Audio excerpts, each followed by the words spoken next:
मंच पे हमारे द्वारा की हुई कोई भी प्रस्तुति कोई भी समाज में गलत संदेश देने वाली ना हो, समाज में अच्छा संदेश देने वाली हो, अगली पीढ़ी को एक मार्गदर्शन देने वाली हो।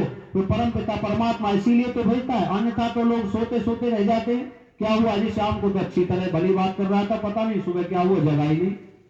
अभी यहां से कोई व्यक्ति गया और जाकर के मुझे क्या हो गया, हार्ट अटैक हो गया, हार्ट फेल हो गया, व्यक्ति का कोई विश्वास नहीं है। तो जब प्रातः काल में जब वो जगते ही परमपिता परमात्मा के हाथ जोड़ करके स्मरण करो, हे परमपिता परमात्मा, आप सर्वरक्षक हैं, सर्व पालक हैं और आप सर्वव्यापक हैं। आप हमें हर स्थान से हर जगह से देखते हैं। हे परमेश्वर, प्रातः काल से लेकर सायकाल तक मुझे इतनी शक्ति और सामर्थ्य दीजिए कि मैं इस आज के दिन को ऐसे जीऊं जैसे मेरे पास ये आज का ही दिन है।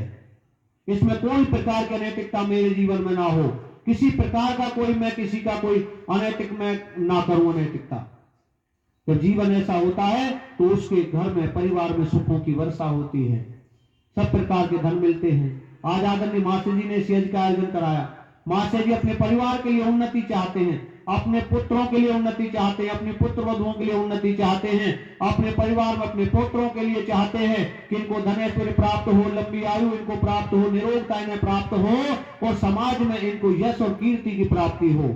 ऐसा मास्टर जी ने कामना अपने मन में की, क्योंकि उनका तो जीवन उस स्तर पे आया हुआ है कि वो अपने लिए तो कोई आशा ही नहीं है, अपने लिए तो कुछ चाह नहीं रहे, अपने परिवार की उन्नति और प्रगति के लिए वो यज्ञ करा करके विद्वानों को बुला करके विद्वानों के वचन वो सुनवा रहे हैं, ताकि मेरा परिवार सब प्रकार से श्री को ऐश्वर्य को प्राप्त करे। तो सब आप ऐसे ही परमपिता परमात्मा का स्तुति करें, प्रार्थना करें, उपासना करें। उपासना माने समीपस्थता।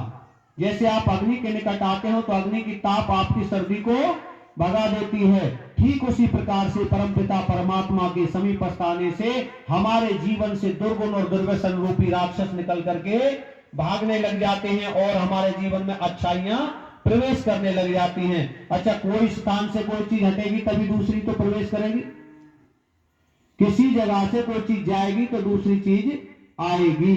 अगर अच्छाई व्यक्ति के जीवन से जाएगी तो उसके जीवन में बुराई आएगी, और बुराई जीवन से जाएगी तो अच्छाई आएगी। एक व्यक्ति बहुत बुरा और सब तो कर्म करता है और उस व्यक्ति में अचानक से परिवर्तन होता है, तो देखते हैं भैया तो बहुत अच्छा व्यक्ति वहां भला कार्य कर रहा था, बोले कि इसके जीवन में बुराई तो इतनी थी लेकिन चलो ईश्वर की कृपा हुई, देखो अच्छाई कितनी आई और वो सब पवित्रता का जीवन धारण करने लगा।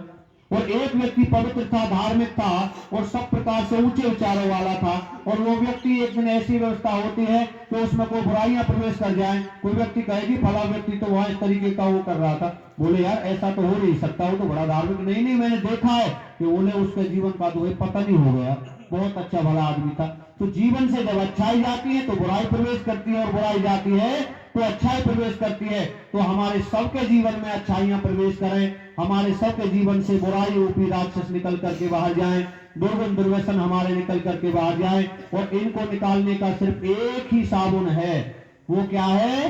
वो परमपिता परमात्मा से सन्निकटता, मित्रता, यज्ञ के साथ में जुड़ना, विद्वानों के साथ में जुड़ना, ये साबुन का काम करता है। जैसे साबुन हमारे वस्त्रों में से मैल को निकाल करके बाहर कर देता है, उसी प्रकार से हमारे मानव जीवन में ये अध्यात्म जो है, ये सत्संग जो है, ये ऋषियों की परंपराएं जो हैं, ये ऋषियों के संदेश हमारे जीवन से बुराइयों को बाहर निकाल देते हैं। तो आप सब अपने परिवारों को इस प्रकार की व्यवस्था से जोड़ें और सब प्रकार से उत्तमता को प्राप्त करें। आप सबका मंगल हो।